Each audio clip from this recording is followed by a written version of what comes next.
everyone, welcome back to my YouTube channel, Curlyzhed Vlog, and for today's video, I will show you how to do this round earring crochet. These are the materials: Lion brand 24/7 cotton yarn red, 2.5mm hook, scissor, and yarn needle. First, make a magic ring.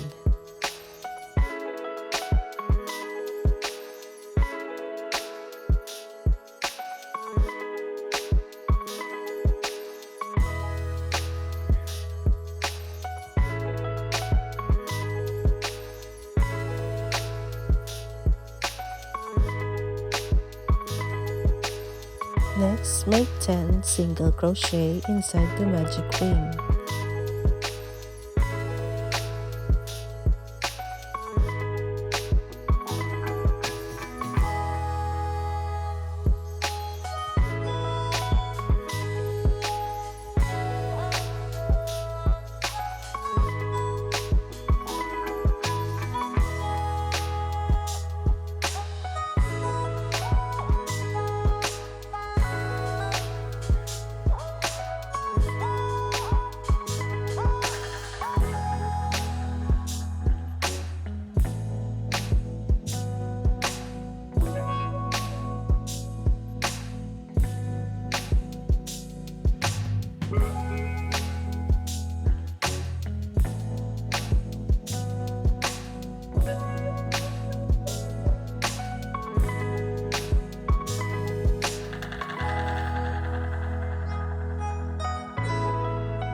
After that, pull the yarn end to close the magic ring.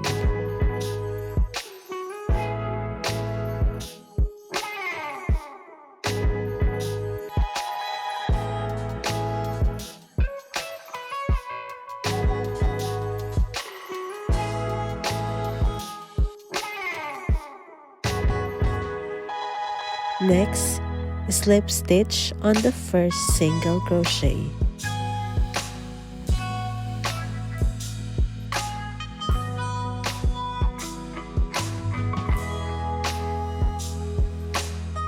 For round 2, chain 2. This serves as the first double crochet. And on the first stitch, make 1 double crochet.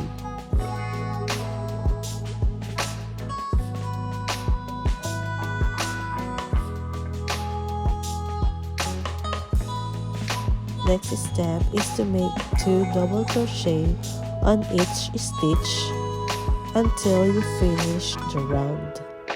Here is the first double crochet.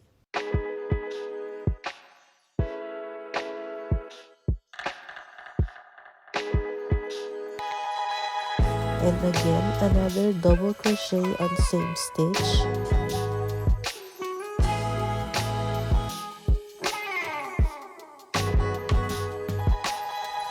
Repeat this pattern until you finish the end of the rounds.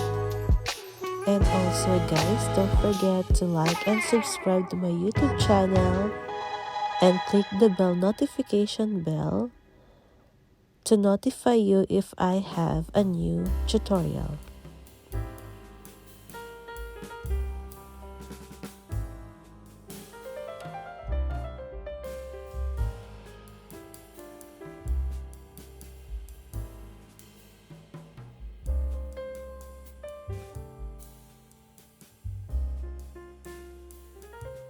The total of double crochet on round 2 is 20. And to close round 2, cut the yarn ends and use yarn needle.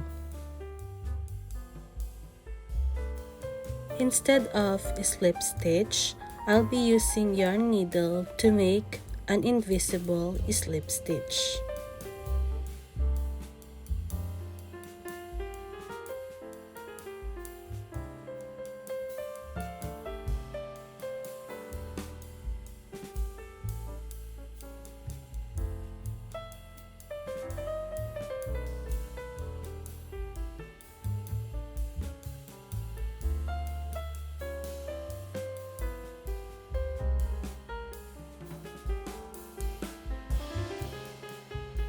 Next step, hide the excess yarn.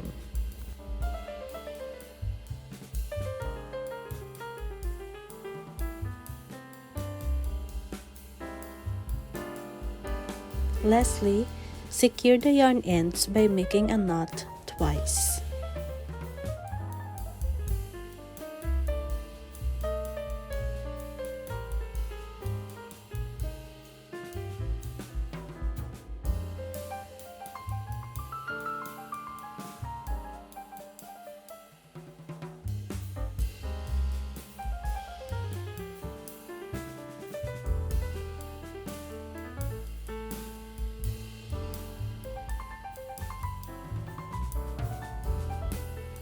Next, cut the excess yarn.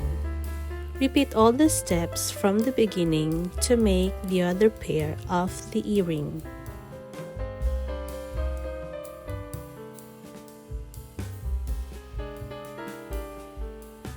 First, get the jump ring. Open it by using a pliers.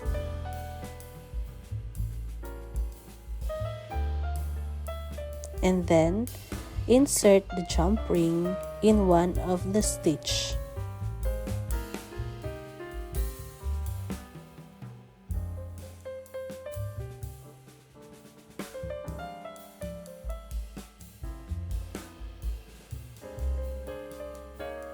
And then close it by using the pliers.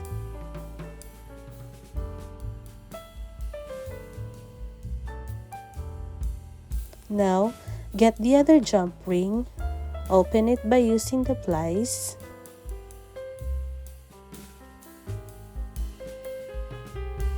insert the other jump ring as well as the earring hook.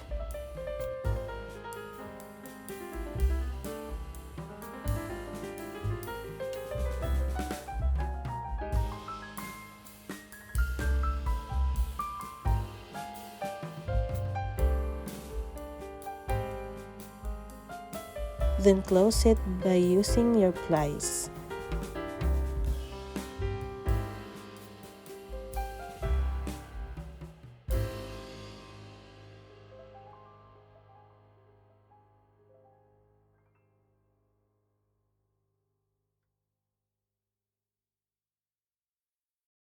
This is it, guys. This is the final product.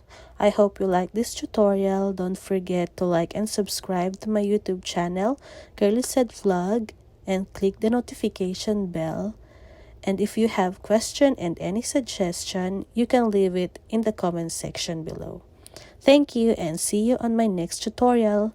Bye!